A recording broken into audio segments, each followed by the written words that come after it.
Great. Well, welcome everyone. This is our first webinar of 2024. So Happy New Year. I am Laura Shrake, and on behalf of the Council of the Great Lakes Region, it is a pleasure to welcome you to our Business and Sustainability webinar series. We are continuing this webinar series as part of our Business and Sustainability Network Building, an effort that is funded in part by the Fred A. and Barbara M. Erb Family Foundation. And the network is engaging business leaders in conversations and dialogue about protecting the Great Lakes environment while supporting the region's economic growth. Today, we are partnering with the United Nations Global Compact Network USA to discuss the role business plays in securing a sustainable future in the Great Lakes region and beyond. And we have Christine Cavallo with us to help break down how companies can execute on their internal sustainability objectives while helping move the world closer to achieving the UN Sustainable Development Goals, the SDGs.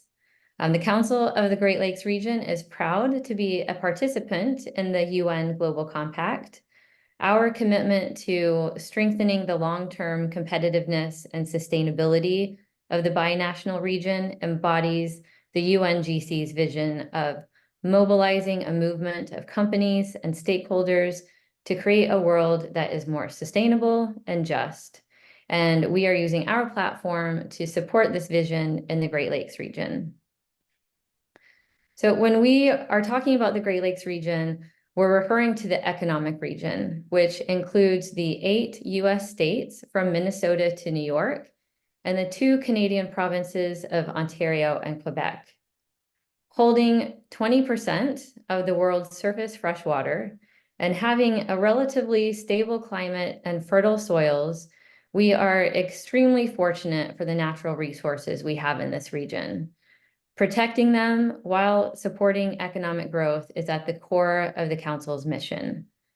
The Great Lakes region is North America's economic engine. It holds major industries that provide tens of millions of jobs, employing roughly a third of the American and Canadian workforce. 1/3 of the Fortune 500 companies and 10% of the Fortune Global 500 are headquartered here in the region, as are a number of world-class universities and research institutions. So with its natural resources, knowledge centers, and economic strength, the Great Lakes region is positioned to lead in the transition to a sustainable future. At the Council of the Great Lakes region, we know this to be true, and fostering a sustainable and prosperous Great Lakes region is central to our work. The Council, for those of you who might be new to us, is a binational network of organizations committed to finding solutions for socioeconomic and environmental issues facing the region. Working across borders and across sectors, we are connecting diverse perspectives, convening on critical sustainability conversations, and researching and driving solutions to region-wide challenges. Our focus areas look at issues that are critical to the region, such as circular economy, where we are working to forge a future without waste in the Great Lakes, starting with plastic waste. Water stewardship, where we are deepening information exchange on corporate water stewardship best practices. Decarbonization, where we are collaborating to create measurable long-term impact in reducing emissions in the region. And food systems, where we are initiating dialogues on sustainable and regenerative food production. Together with our partners, we are cultivating a regional voice on these important issue areas. And businesses are an extremely important contributor to these conversations. We recognize that no one sector has the ability to solve the region's challenges on their own, but the private sector does have the ability to make decisions quickly and invest in scalable solutions that can generate impact and momentum for the transformational shifts needed.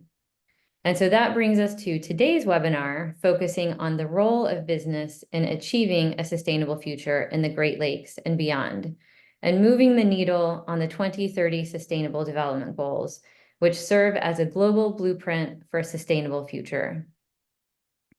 As a supporter and participant to the UNGC, the Council is committed to the advancement of the Sustainable Development Goals in the Great Lakes region. And today, as I mentioned, we are partnering with the UN Global Compact Network USA, the US chapter of the United Nations Global Compact.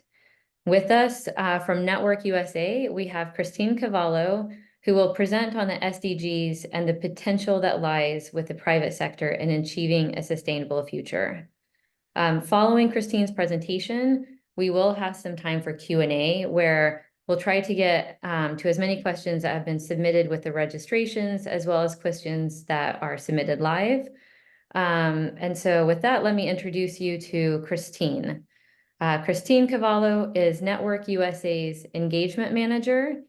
In this role, she works with US companies to support their mobilization and progress in line with environmental, ecological, and social goals encompassed by the UN Global Compact's 10 Principles of Humanity and the UN Sustainable Development Goals. Before joining Network USA, Christine worked at the Council on Strategic Risks, where her research focused on the existential threats posed by climate and ecological degradation on human systems and security, which are increasingly recognized as material to governments, companies, and citizens worldwide. So with that, Christine, thank you so much for being here, and I will hand it over to you. Thank you so much, Laura. It's such a privilege to be here. I'm really excited to be speaking on everything I'm about to cover today. The premise of this conversation is about sustainable efforts in business, and we're going to start by talking about these Sustainable Development Goals. As Laura mentioned, they are a framework or a blueprint for what the future could be, but not everyone's familiar with them. So I'll go into an overview of that at first. A little bit more about myself. I joined Network USA, which is the US contingent of the UN Global Compact, a global organization with almost 70 networks equivalents around the world. And we represent US companies up to the UN, and the UN and the developments that come from that global organization down to best practices that companies can use when advancing their sustainability journeys. So the agenda for today, as I mentioned, we will jump in first to the Sustainable Development Goals, what they are, just some basic language, and a little bit of history on them. Then we'll go into the SDGs and the private sector. I'll go into why this is a good additional link. Originally, the SDGs were created in the government space, and so the private sector figuring out how to use that language will be an important milestone in getting the SDGs to both happen in the private sector and for progress to be made. Then I'll go over the UN Global Compact, followed by opportunities to get involved and learn more through the UN Global Compact's resources. And then we'll have a case study with Owens Corning, who is a Great Lakes region company who worked with us in the past. So first, what are the Sustainable Development Goals? If you've been in the sustainability space for a while, you might be familiar with the Millennium Development Goals, which came about in the late 90s and were officially agreed upon in 2000 by all member states of the UN. And then over the course of that time, those goals were focused on alleviating poverty, which is #1 SDG here, and then started looking at multilateral partnerships to start to drive that forward. The SDGs followed that by realizing that there was more than just a singular approach to no poverty that was necessary. And so in 2015, after 15 years of conversation and development, the SDGs were created with a similar 15-year timeline of being achieved by 2030. So sometimes you'll hear this referred to as Agenda 2030. The first 10 of these goals are all social in nature. So they look at social sustainability, social systems, anything from no poverty all the way to reduce inequality, season work, and economic growth, looking at social sustainability within humanity today. The next 5 are environmental. This goes from climate action to life below water and on land, as well as sustainable cities and communities, and responsible consumption and production. The next two are overarching. These are peace, justice, and strong institutions, and then partnerships for the goals. A lot of this is looking at the network and the fabric and the collaborations that allow for sustainability to progress. Each SDG, if you're wondering, that blanket statement of simple gender equality, what exactly does that mean and how do you measure that progress? You can go on to the UN website for SDGs or search for them, and you'll see that they are broken down into often quite a few sub-targets and indicators that signal that that target would have been achieved. So there are ways where they've worked to figure out how you can measure the progress towards something as complex as gender equality on a global scale. So this doesn't just apply to US companies. This is meant to be a shared language that can be adopted by people all over the world. I'm going to go over 4 misconceptions that I often hear about the Sustainable Development Goals. I welcome any others in the comments or questions afterwards that we can address. But the first one is that we have to solve all 17. We being you, your business, or you as an individual. And the reality is that while yes, all 17 of these are equally important and all need to make progress, you as an individual or your organization does not need to sign up and champion all 17.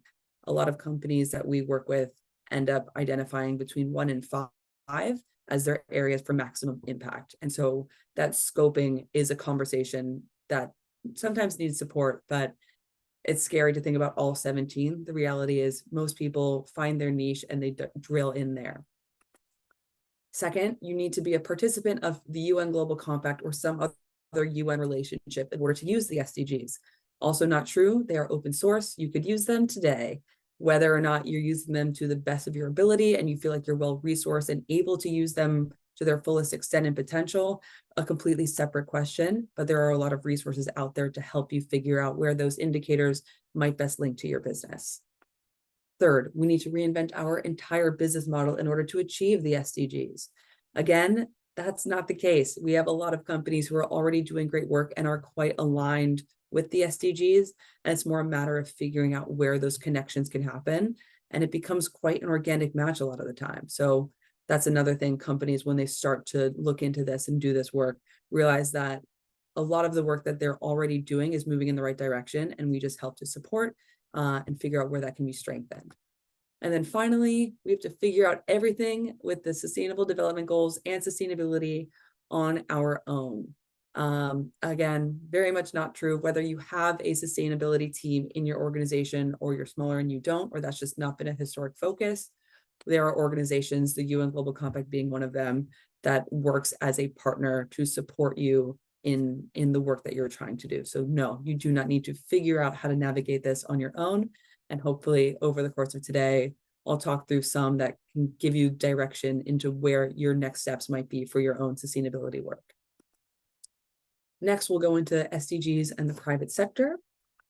In 2017, reports for early adopters looking at the SDGs and trying to implement them led a report to identify that up to 380 million jobs and about 12 trillion of market opportunities would be unlocked in food and agriculture, cities, energy and materials, and health and well-being, which are all critical areas for delivering the goals. So these are basic market opportunities, but they also have the potential over that next period of time in pursuing the SDGs to 2030 to create both positive good for the planet and these financial opportunities and career opportunities and development opportunities.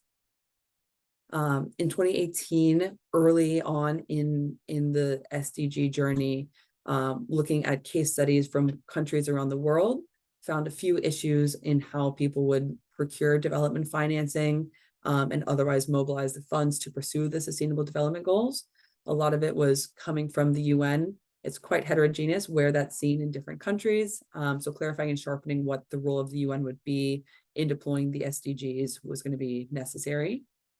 Capacity building is also critical, knowledge management, making sure the right people were in the right places, sharing that knowledge, and making sure that people knew where they could find resources, reinforcing system architecture. So going on a global scale is always going to be hard, trying to figure out how to export norms and best practices. That's going to be a big part for any sort of global initiative like this. And then managing risk and measuring impact. How do we measure where we're moving the needle forward and make sure that we're not causing harm unintentionally in doing so? Going through 2020, through the pandemic, and then looking 2022 and onward, a study by McKinsey found that reaching net zero emissions, so a bit flatter than the full SDG scope and all the social goals, but looking at a net zero emissions world would require capital spending of 3.5 trillion, which looks at half of global corporate profits that were earned in 2020. It's a big number to try and move in the direction that we would need to go to achieve all of the SDGs. But again, when looking at net zero emissions, which is often tied to something called a just transition, or trying to reach a more sustainable world with the social SDGs also incorporated in that transition, research has found that this green transition not only saves money compared to a world in which we do not transition away from fossil fuels, but that if we are upfront in our investments for the climate aspect alone and the emissions aspect alone, moving that needle faster will deploy solutions even at a more accelerated rate and a cost-effective rate, freeing up companies to have more capital to put towards other purposes and freeing up capital for a lot of these social investments as well. A CEO study run by the UN Global Compact and Accenture in 2023 found that from 2013 to 2022, CEOs asked whether their role was to make a company more sustainable. That increased by 15 points. We do think a lot of this happened after the pandemic, where companies were catalyzed into action, companies who were changing their perception of their role in social sustainability. That grew a lot, and it seems like that is stuck as well based on this report. We are seeing companies as well, CEOs are designing their strategies, their workforce organizations, their supply chain data and collection, all of that with the idea that a more sustainable business is going to be more resilient.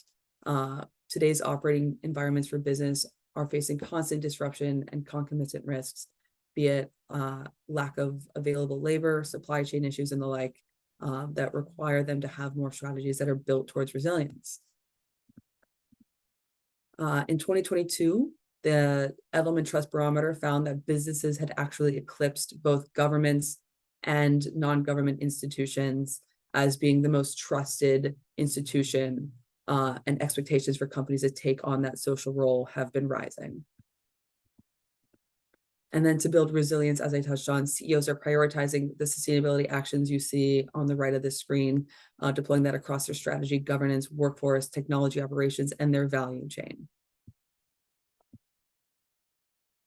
In 2023, the halfway point of achieving the Sustainable Development Goals, businesses, 94% believed that the SDGs represent a unifying global vision, yet only 49% of business leaders believe that the world will be able to achieve them. So there's a lot of support for what the SDGs could be, but doubt in the reality of where we currently are. And so there's this need to spread the fact that this framework exists and that companies are in fact able to tap into them. And a lot of the work that we're trying to do with the UN Global Compact is help connecting companies with the resources to be able to mobilize. If we look at across all the indicators for the Sustainable Development Goals, 85% of those indicators are not currently on track to being achieved by 2030. So 80% of business leaders are citing policy incentives, saying that those are insufficient and therefore pose a barrier to their ability to contribute to the SDGs, while 44% of business leaders say that governments are the key stakeholders, and they would like to see governments engage more on SDG action alongside with business leaders. So the UN Global Compact, talking a bit about what we do and how we can connect and form some of these convening spaces to advance this. In 1999, a speech by then Secretary General Kofi Annan spoke at Davos to business leaders, proposing that we initiate a global compact of shared values and principles. And at that time, companies actually approached Secretary General Kofi Annan and said, yes, please sign us up. This is something that we want to do. We want to play a part in building a better future. And so in 2000, the UN Global Compact was founded, and it was based on 10 principles, which are based in international regulations or international declarations focused on the betterment of humanity. Globally now, we have more than 20,000 businesses committed to those 10 principles, plus nearly 4,000 non-business members like NGOs and business associations. We are represented in more than 170 countries and 69 local networks, with Network USA being one of them.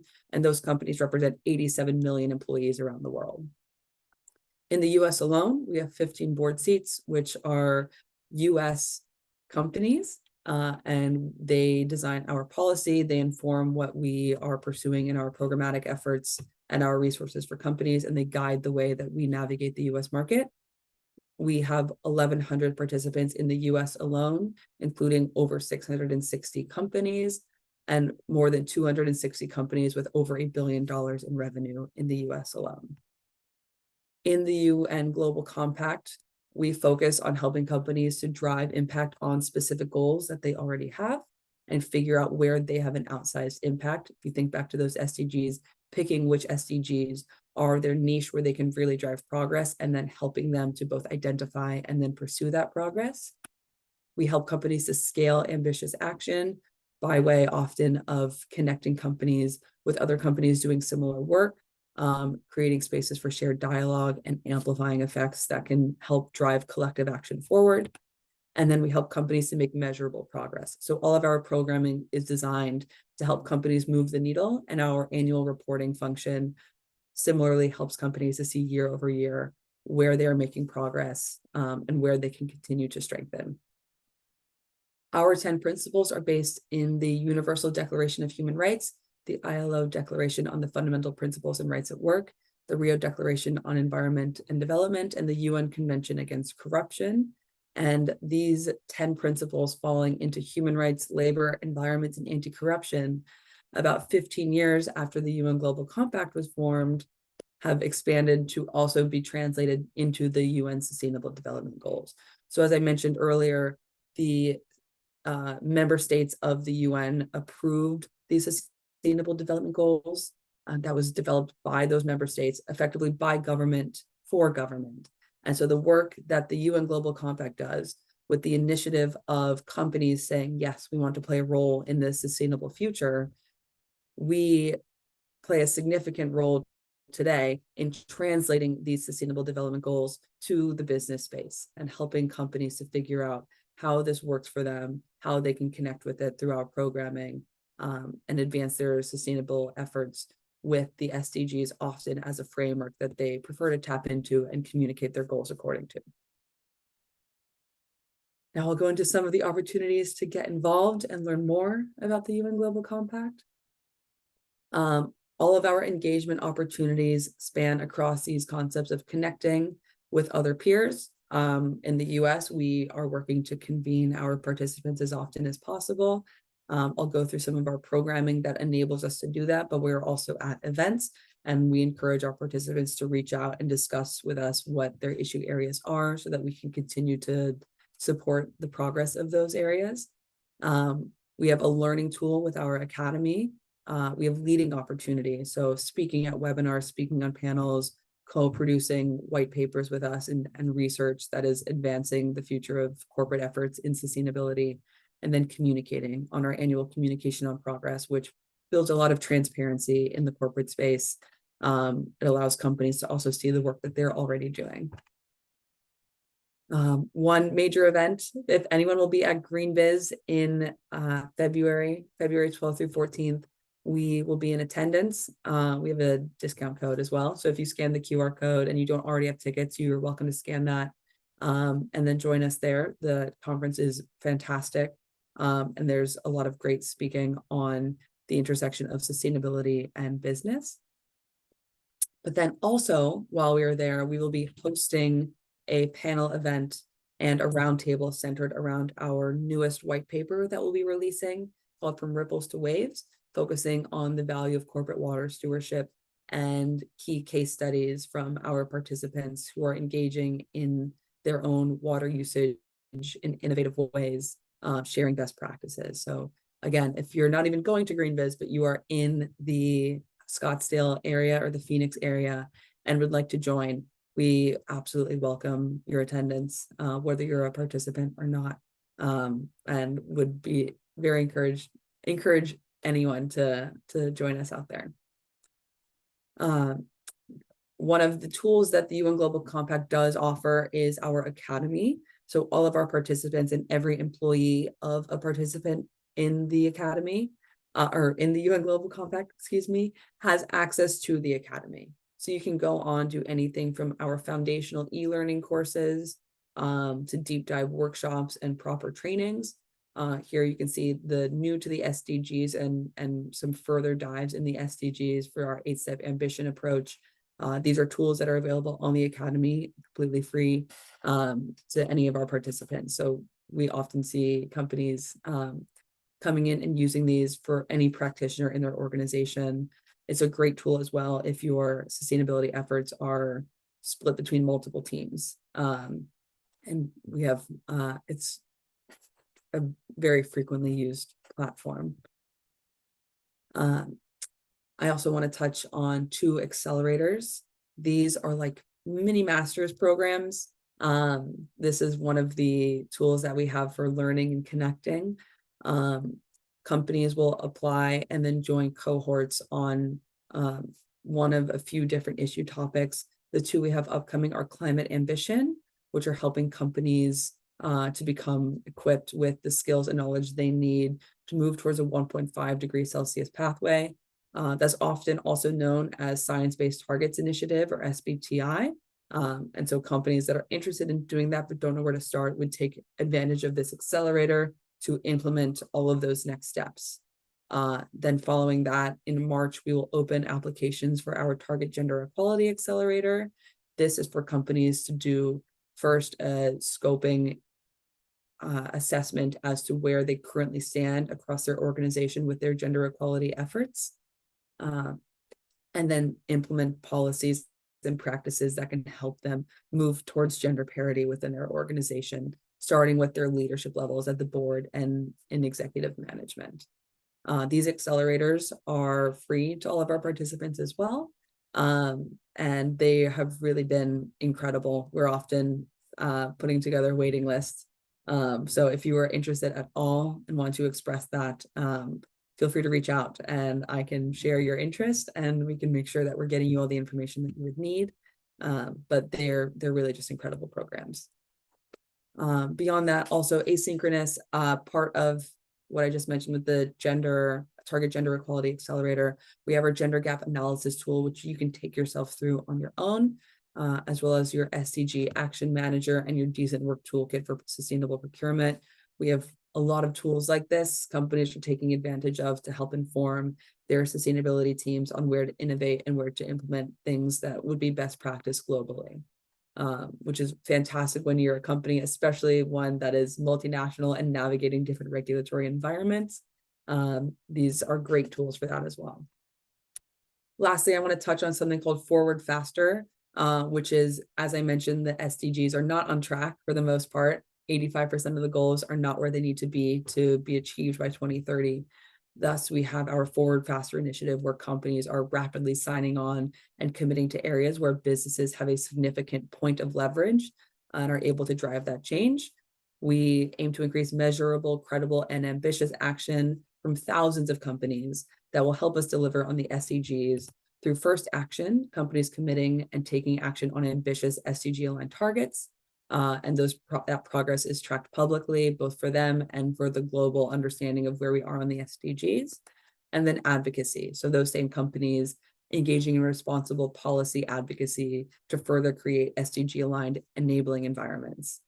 This includes working with governments around the world and engaging in dialogues at a multi-stakeholder level, whether that be government, non-business, business, trying to bring parties together. The 5 areas that we are focusing on for Forward Faster are gender equality, which is one of the top prioritized SDGs that business spaces highlight, and climate action. Those are really 1 and 2 whenever we interview companies and hear about what they're focused on. Those are the top SDGs where they feel like they can make a difference and what is passionate to their leadership and to the core of their operations. Then living wage, water resilience, finance and investment. These are the other 3 major ones where the private sector can really move the needle. Finance and investment is not an SDG, but it is cross-cutting. So we can link to SDG performance and SDG financing. This is a lot of aligning with corporate investments and companies ensuring that portfolios and efforts in that sense are moving the needle there as well. When you sign on with Forward Faster, it would look simply like identifying one of these 2 issue areas for gender equality. You don't have to sign on to all 5, but companies will sign on to just 1 target within gender equality and then be a part of the Forward Faster initiative. Lastly, I want to wrap up with a case study on Owens Corning. They are headquartered in Toledo, Ohio. They joined the UN Global Compact in March of 2010, but they actually began their sustainability report publishing in 2006. So in the United States, and especially in their industry, they are far ahead of their time. Their project that they worked on with us was looking at not only are they really advanced in their sustainability efforts internally, but then wanted to take some time and figure out where they could get involved with external stakeholders. So in 2010, during the 2010s, as part of the UN Global Compact, they committed to ambitious sustainability targets by 2030, separate from the Sustainable Development Goals, but dedicated themselves to 0 waste to landfill, increasing their renewable energy usage, and reducing their water stress. And then in 2020, they took part in our SDG Innovation Accelerator, which is focused on young talent within an organization, enabling them to collaborate with each other and drive a business innovation that aligns with the Sustainable Development Goals. So the 3 participants that Owens Corning brought into this accelerator were from 3 separate teams, which we encourage as a way of silo busting. Their analytics and reporting team, their product sustainability team, and their environmental health and safety team. And those 3 came together and recognizing that a lot of their policies were cutting edge, but those cutting edge aspects really focused on the internal operations of Owens Corning. They wanted to look at how they could engage broadly and externally, and also make a similarly cutting edge impact and trying to be really advanced in the efforts that they took. Their team during the accelerator identified that there was a massive opportunity to add value to the energy efficiency market by improving and innovating the installation retrofits in the built environment. And so at the end of this accelerator, they brought that concept to leadership within their organization, and it ultimately culminated with them signing an MOU with the Advanced Building Construction Collaborative, which has led to a collaboration that addresses building decarbonization through innovative technological solutions. And speaking on the program, Owens Corning, their leadership expressed that one of the greatest results of the program was their own organization's belief that working together with external groups to reach opportunity was a really powerful driver of change. And they then linked it to SDG 17, Partnerships for the Goals, their partnership with the Advanced Building Constructive Collaborative.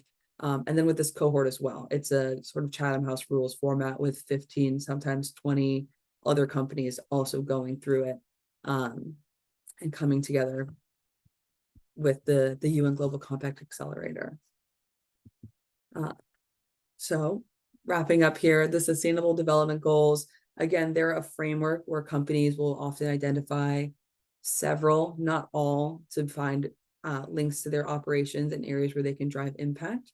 And then a lot of the work that we do at the UN Global Compact is help them identify both what they are and how that impact can be derived. So we are often working with companies who want to know more about this.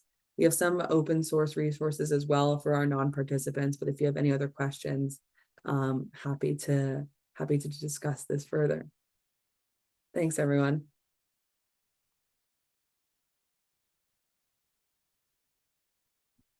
Thank you. Thanks, Christine. That was great. It's so important to highlight the resources that are available for companies and their planning and meeting their goals. So thanks for highlighting that information in your presentation. And we can share some of those links and resources when we send the post-webinar email out next week. So everyone can keep an eye out for that. We'll go ahead and start our Q&A session. And I think I'll kick it off with, we've received some questions that have come in online with the registrations, and it looks like some are coming in live. So I'll kick off though with one that was submitted online. And I think it's probably a good one to start with. It's, what, in your opinion, is the single most important thing for a private business to implement to achieve sustainable development?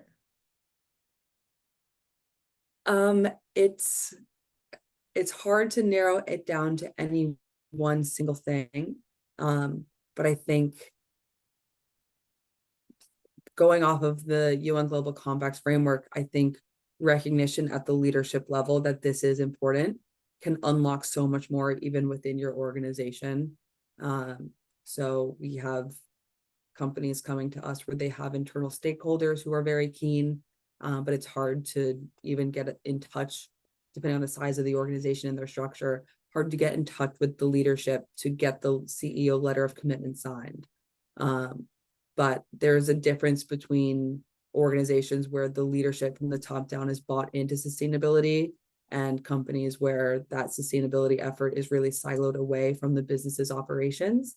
So I think the single most important thing is probably figuring out where you can silo bust and where you can sort of identify pockets of your organization that are hindered from being the better versions of themselves because your organization simply just doesn't have the flows in place yet to have all of those pieces and parts talking to each other.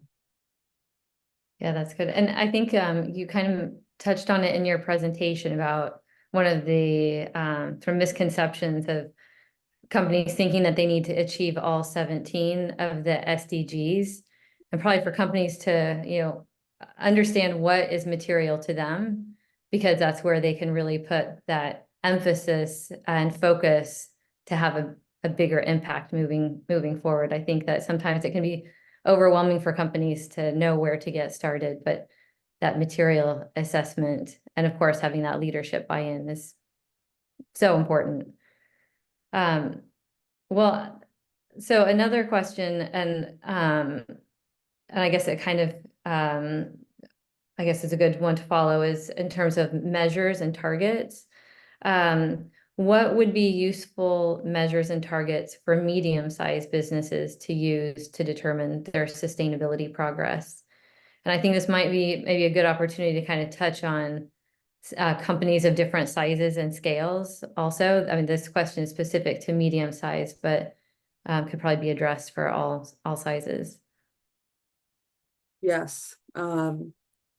And it is tricky because the problems for a multinational, multi-billion-dollar corporation are very different from someone who's operating with a smaller team, a smaller budget, and a more regional area of the world, both in terms of your risks and your footprint, as well as your areas for impact. I think a lot of times when we're working with SMEs, small and medium enterprises, they have a regional focus that a multinational corporation wouldn't really be able to touch on with as much of a localization effect.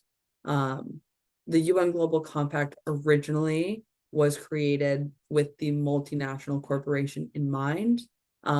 We have a lot of large corporations who needed to transition their old habits that didn't have sustainability embedded in them into a future economy where they could drive impact.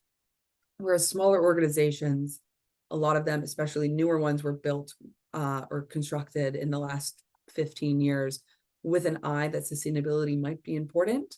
Or even if they're an older, smaller, medium enterprise, they might have more agility because of their size, but they're hindered by the fact that they don't have an in-house sustainability team, or they might not have the dedicated individuals sitting down and filling out all of those reports that are so burdensome for companies. And we recognize that, and we're talking to companies all the time. And it's this, we're in sort of a saddle right now where we need that data so that we can understand what's working and what's not. But even the collection of data is stopping meaningful progress. So it is oxymoronic at times. But the companies that are doing this are also aware that that's something that's helping us to define what those useful measures and targets are. I think for companies that are small and medium-sized businesses who are trying to identify what those measures and targets are, we have a communication on progress, which companies of that size often use as their sole sustainability report responding to it. It takes the form of a questionnaire and it pulls from other reporting frameworks. So I'd be happy to go into that with a bit more detail, but it's available on our website publicly. You'd be able to download it and check it out. And whether you're part of the UN Global Compact or not, you can feel like that's linked to global best practices in terms of what's important and what's critical for people to report on. That's great. Thank you. I should also maybe plug, we have a March webinar that's going to be on reporting and standards, sustainability reporting and standards. So if any of the audience is interested in diving into that a little bit deeper, keep an eye out for that webinar registration. It's going to be on March 7th. But we have somebody that's just asked, and it kind of goes back to the size and scale of businesses, but they're asking if the Global Compact is open to SMEs and startups. SMEs, yes. Startups, that should be a case-by-case conversation because there are basically there's annual contribution to be a participant, which gets you access to the academy, to all of the resources that I described on the webinar. It is scaled by revenue, but it's worth a conversation, because if you think the resources are worthwhile and you will use them, then absolutely. But we also don't want someone who's in a growth stage of their organization to have any burden placed on them from the reporting or the financial contribution. So short answer is yes, with the caveat being like, let's make sure that it is a net value for you. Otherwise, we can direct you to some of our public resources that don't require you to be a participant, and figure out other ways that we can support you at that stage in your growth. Yeah, that's great. Thank you.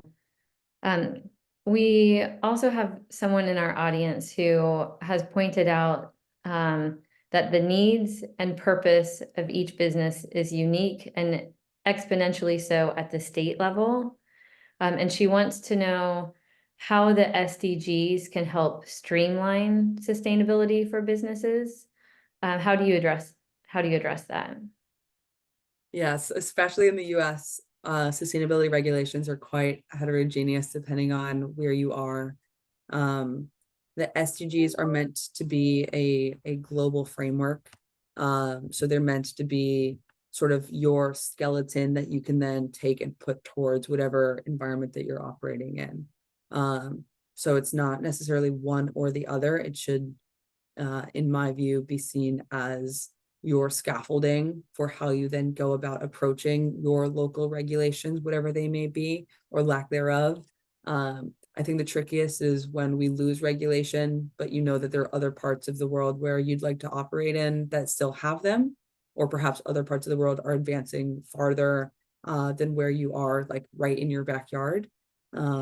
So a lot of what both the SDGs and what the UN Global Compact aims to do is help bridge that unevenness, because while it's heterogeneous in the United States, there are parts of the world that have no regulations on this. And so this was all designed with the input of every UN member state in mind. We are navigating how to translate that to the business side of things, but fundamentally this is meant to kind of transcend your local footprint and try and help you build something that is achieving a global goal by 2030. Fantastic. And of the 10 principles of the Global Compact, what do you recommend to companies when they're trying to determine where to start and where to place emphasis? I think this kind of ties back a little bit to the first question. Yes. So we rarely have a company come in and say that they're picking principle 7 or principle 3. Rather, we have companies who say that human rights are really weak in their organization. They feel very robust on their climate side of things, but they don't have human rights policies yet because for the first 15 years of their existence, it was not material. And now their supply chain is such that they need these policies and it has snuck up on them. And that's where they need to start putting things in writing. Or they might just come to us, these are our strength areas, and these are the areas where we need to learn more. And so we try to address conversations with companies in that way. I will also take this moment to say companies will sometimes come to us and say, we're not ready to join yet. We're not perfect yet. We're waiting till we have a rating in Sustainalytics and we're B Corp certified, and then we'll join. And I really want to stress that the work that the UN Global Compact does is focused on helping companies along their journey as they transition. So we do not expect companies to be perfect.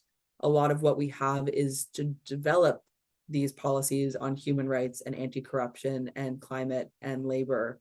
And you don't need to already have them, but we also can help you go through, and our communication on progress is sort of an inventory across all 10 principles about where you're succeeding, where you could move the needle and be better, and which of our resources might be the best for you to tap into in the following year to strengthen those aspects of your business.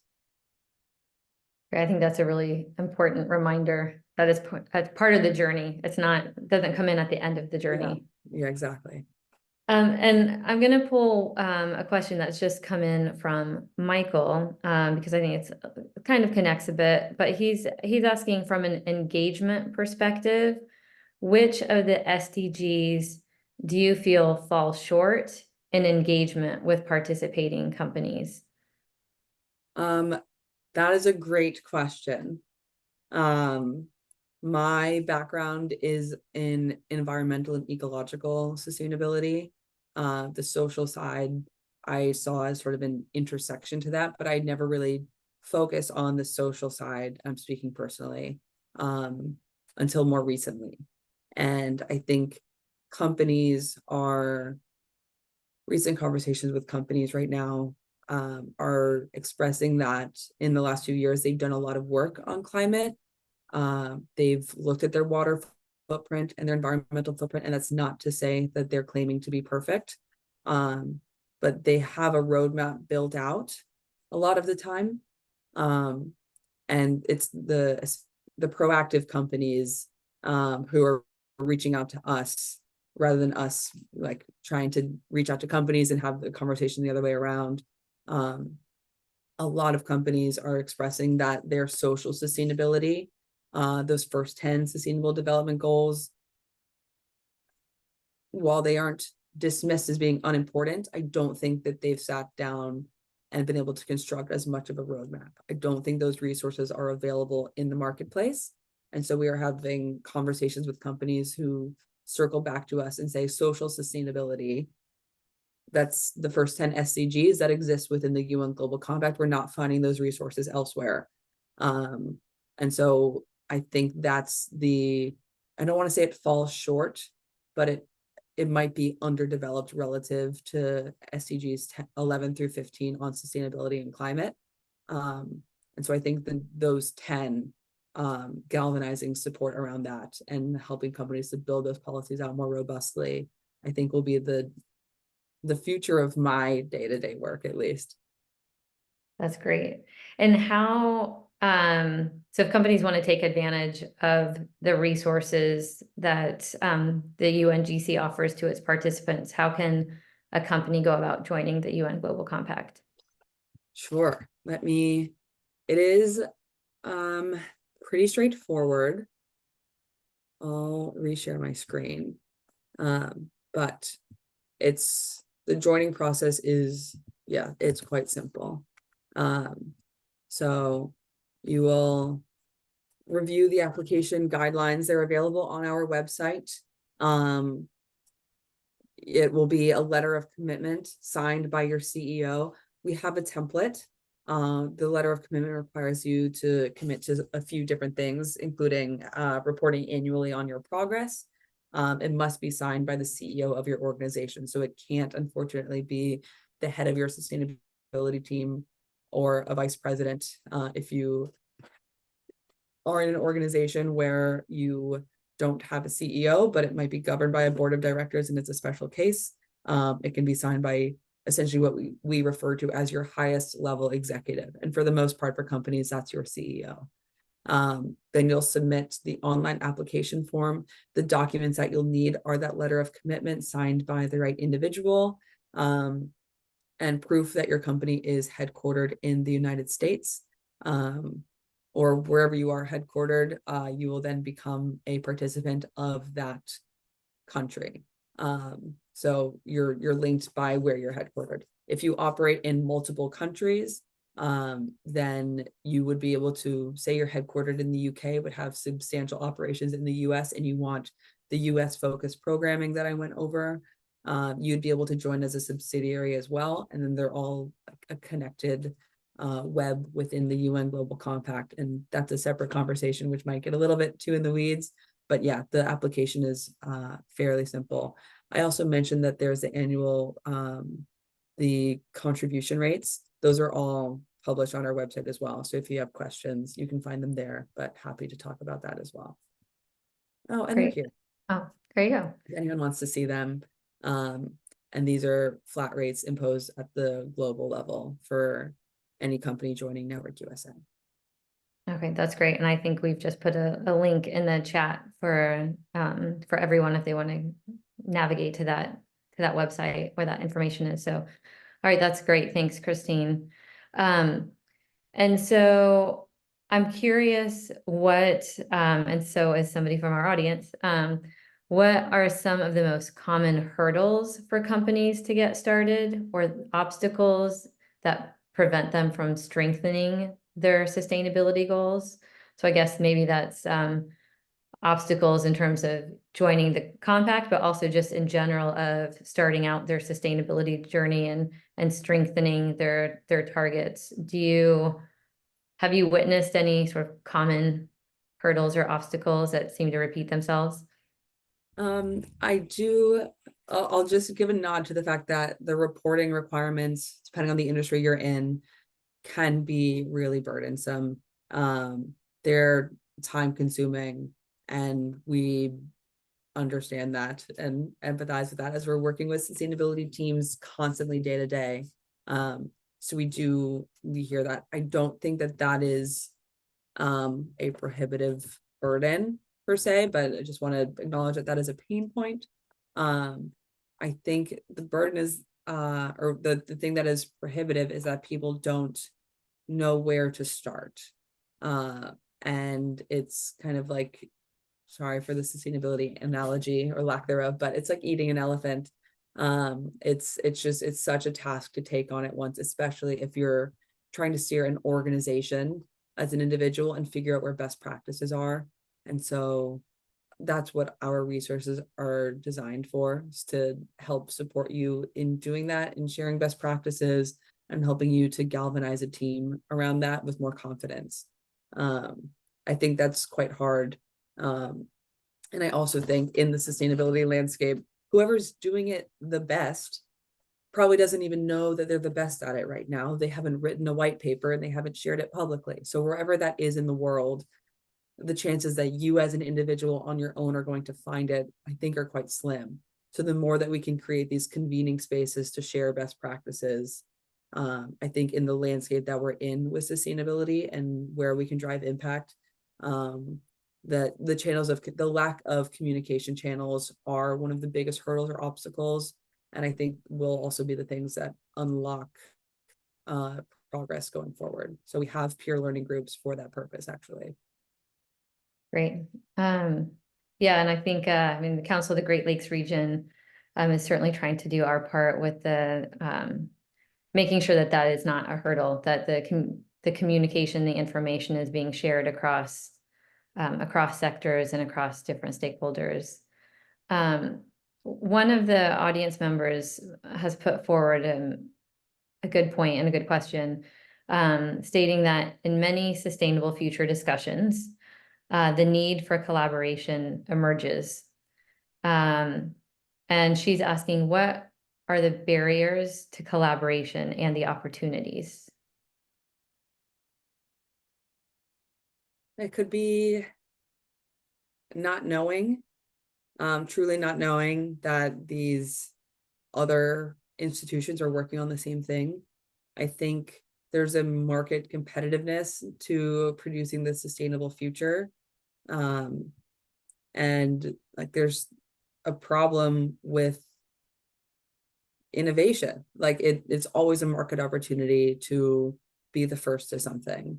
And if you're not the first to something, you like general thought in business for the most part is if you're not the first one in, you might as well be the last one to glean however much you can out of the system before it completely shifts over to what's new.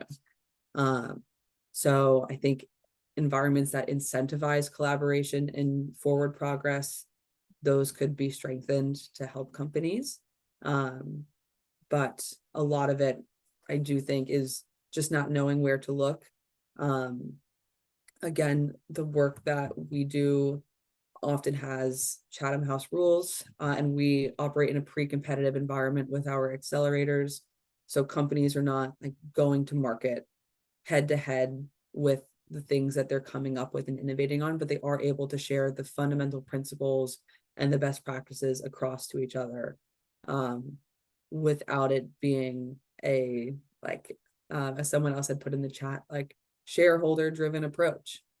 Shifting to a stakeholder driven model, or stakeholder ownership model for how we approach business and returning value.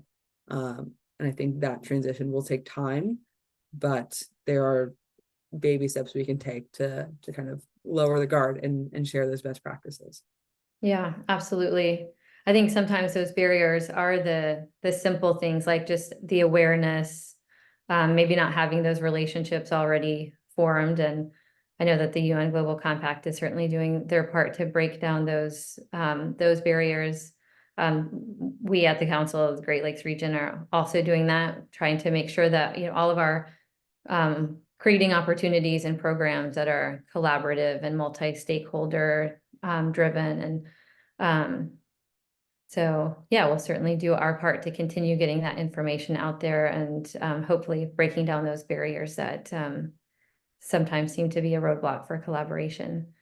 And speaking of collaboration, I want to thank you and the UN Global Compact for collaborating with us on this webinar. We are just at the hour, so I think I unfortunately need to wrap up.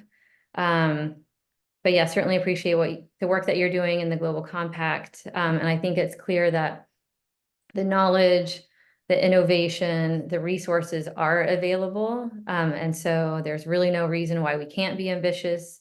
We have no time to waste to ensure a sustainable future. So thank you for the work that you're doing. Thank you to our audience who joined and contributed to with the questions. If we did not get to any questions, I will try to take a look at them after the webinar and address anything that we may have missed. And just to point out that our next webinar is in 3 weeks on February 8th, where we're going to be diving into the topic of hydrogen and the region's clean energy transition. And then on March 7th, I mentioned it earlier, we're having a webinar with a guest from GRI, the Global Reporting Initiative, to address sustainability reporting and standards. So hopefully that will help many of you in the audience that had questions on it. So I hope you'll be able to join these upcoming webinars. Christine, I look forward to continuing our partnership and work with the Network USA.